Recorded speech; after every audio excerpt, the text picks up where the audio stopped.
Geometry Unit 4, Lesson 8, Similarity in Right Triangle. So in this lesson we want to look at the Geometric Means Theorem and not use that theorem, and then also prove the Pythagorean Theorem using similarity. So what is the geometric mean? It's the positive square root of the product of those two numbers. So you multiply the two together and then you take the square root. That's what x is. X squared is equals AB.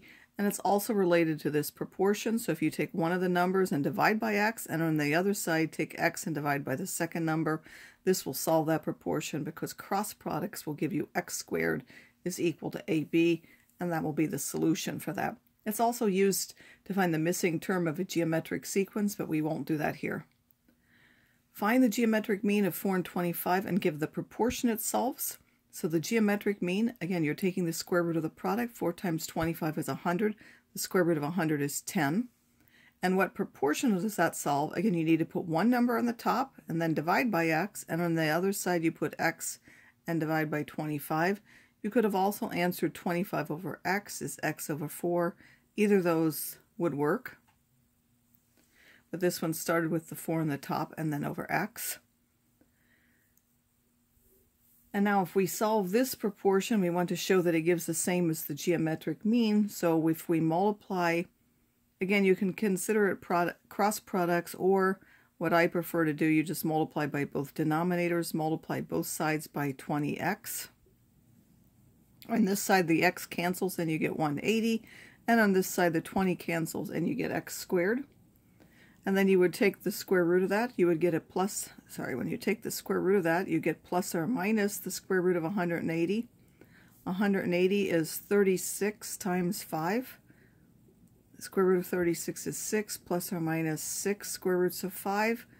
But we're only interested in the positive square root for the geometric mean.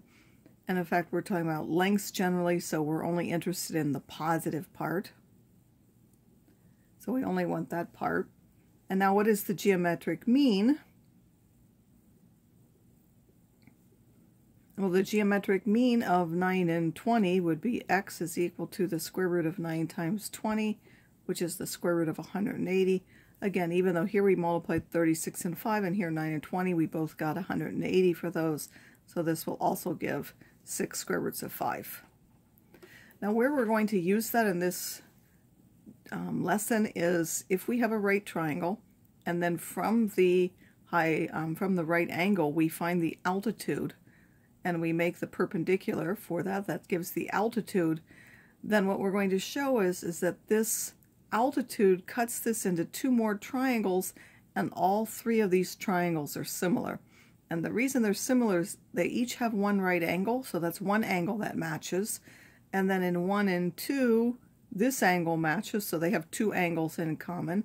So by angle-angle similarity, they will be similar. And then 1 and 3 will share these two, so this one's in 3 along with this one in 1. So 1 and 3 are similar, and therefore 2 and 3 must also be similar. So that's actually the Right Triangle Similarity Theorem. It says if you take the altitude from the hypotenuse of a right triangle, it divides the triangle into two pieces so that each triangle is similar to each other and to the entire triangle. So to prove that, here we have triangle ABC and we have shown the altitude. We want to show that those three triangles are similar. So we're drawing our altitude, and we can do that by the line postulate, or the parallel postulate, or the line postulate. First of all, we know that there is a perpendicular there.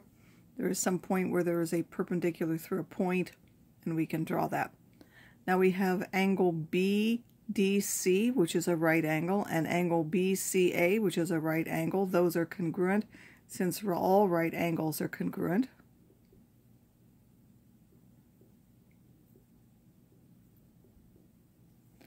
And then angle B is congruent to angle B by, that's correct if you said the reflexive property.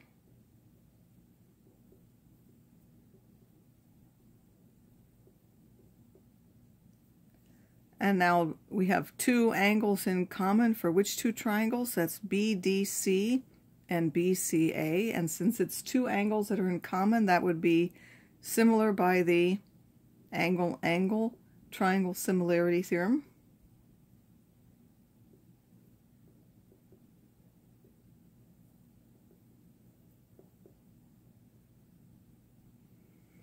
All right, you can do the same thing for the other triangle with the big one. We have ADC and ACB. Again, those are all right angles, so they must be congruent.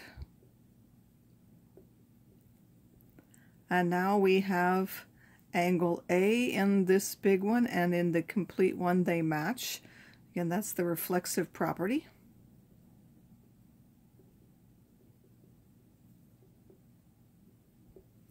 So now this big one, ADC and ACB match, and that's matching with the right triangle. The right angles are C and D. A matched A, and then C will match B. And this is AAA, Triangle Similarity Theorem. And finally, we know that since BDC matched BCA, which is just this one by a different name, then this will also be congruent to CDA, or the other one of those has switched the order. I've just had to change them, but that would still be by the transitive property for similarity. So you can show that similarity, even though we didn't really mention it, there is a transitive property of similarity. And you could show that just through the angles. If the angles of two match, then the angles are all three matched, so it would have to match the other ones as well. So now Geometric Means Theorem. It's going to take what we did first and relate it to this. We know these are similar, so we know there are relationships between the side lengths. We could set up proportions for the side lengths. Well, the Geometric Means Theorem says when you do that, you'll find that this altitude is the geometric mean of this x and this y, which means that this solves x over h is h over y. And those would be lengths from two of the triangles. And then A, if we take the one leg from the main triangle and you take the other part of the part of that hypotenuse, which is for that triangle, and for the whole hypotenuse, it will be the geometric mean of those. Meaning if you take x over A, that's now going to be c over x. It's going to solve that proportion. For this one, it will be that larger triangle compared with the whole thing. And in that one, B is the geometric mean of this. I'm not sure that's supposed to be an A, sorry. Oh, that was a C. So now it's the, sorry, I put the A and then this should be a Y, or C, sorry. It's the A that's common in both. That's an A over C. And then if you do the one for the B, if you do C over B, that would now be B over Y. You could actually show that those hold, and those are just side ratios for those triangles. You can either choose to memorize it this way, or you can set up those ratios. I will consider either way of those using the Geometric Means Theorem. I have trouble remembering these, but I'll show you how I do the ratios. All right, we're going to prove the first one, that the hypotenuse is the geometric mean, and if we'll look at that, we'll now label that.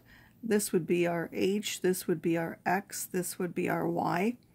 So AD is the y. We're going to try to show that the y over the CD, which is the h, is equal to now the h over BD, which is the x. That's what we're trying to show. So it's this triangle ABC with altitude CD, that's given. And now how do we know that those are similar? Well, that follows from the Right Triangle Similarity Theorem. We know that from there, and therefore we know we can set up ratios. So I'm really just going to show you what I said here for one of them. So we have AD, which is from this one, and CD here will match CD here and BD here. So that's the way we've made it. And those again are y over h and h over x, and therefore that would give you h squared is yx, which would show you that particular thing. And how do we know that? We know because corresponding sides of similar triangles are proportional.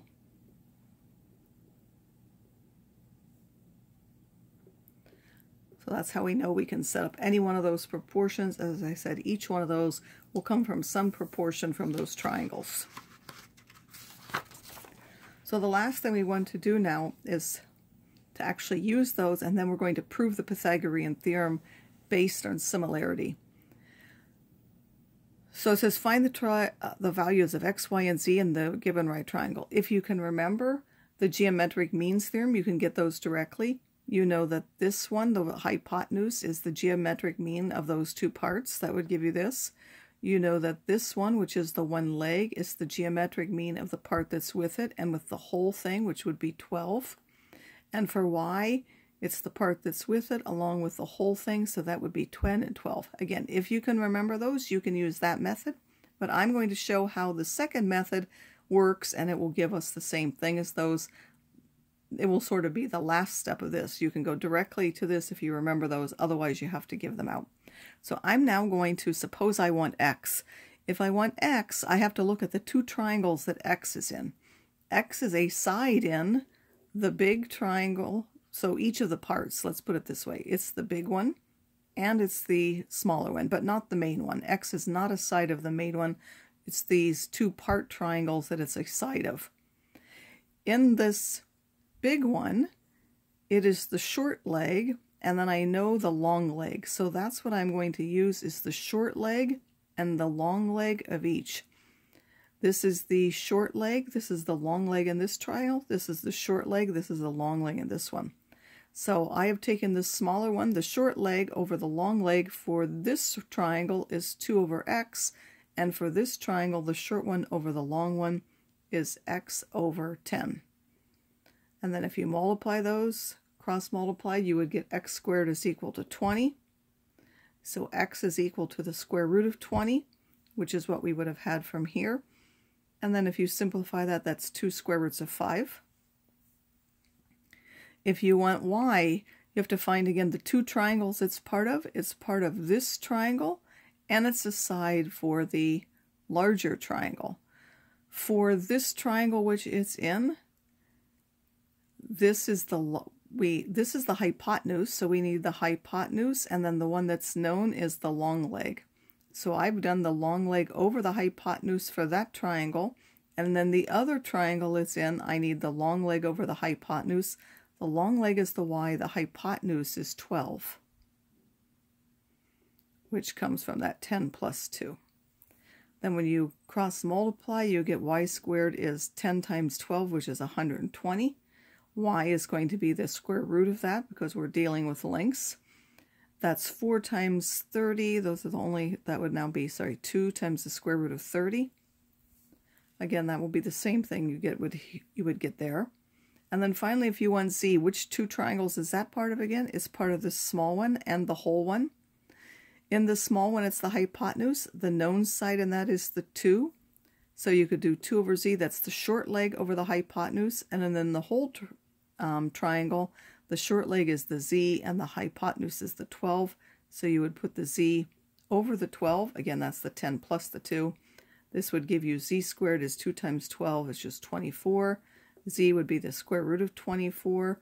24 is 4 times 6, so that's 2 square roots of 6. Again, that square root of 24 matches. So again, you have your method of doing it. Those of you with good memories, if you can remember that, you can use that.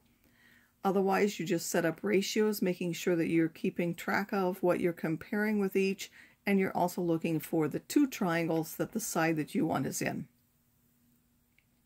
So now we want to prove the Pythagorean theorem that says a squared plus b squared is equal to c squared. So we have any triangle. We've labeled its side. Across from the a is small a, across from the angle b is small b, and across from the angle c is small c. This is the right angle, so c is the hypotenuse. We're now going to draw the altitude so that this is perpendicular, and we're going to split that into d and e. We know that those three triangles are congruent. That's what we already showed before. That is the Right Triangle Similarity Theorem that we already used to show that.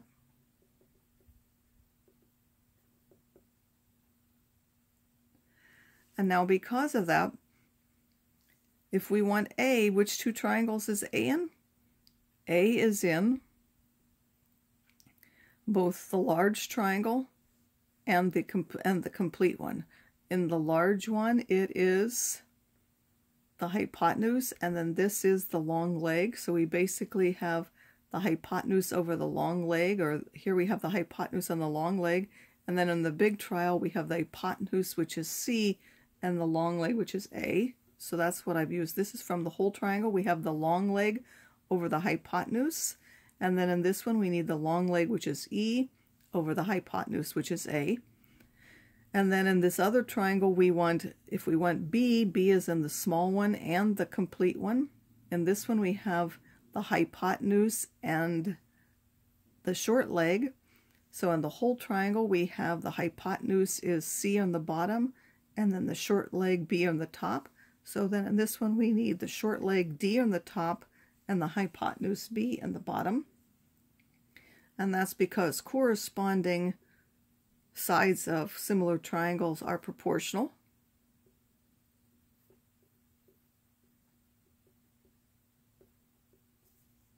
So that's how we know we can set up that proportion. Now if we simplify each one and we can consider that cross multiplication, this is E times C and B squared is D times C, or C times D. If we add those two, which is what we want for the Pythagorean theorem, we have A squared plus B squared. What do we get? We end up with EC plus CD, or DC, whichever one we want to put. Factoring the right side gives what? So we have A squared plus B squared is equal to, we can take a C out of each of those, and you end up with E plus D on the inside.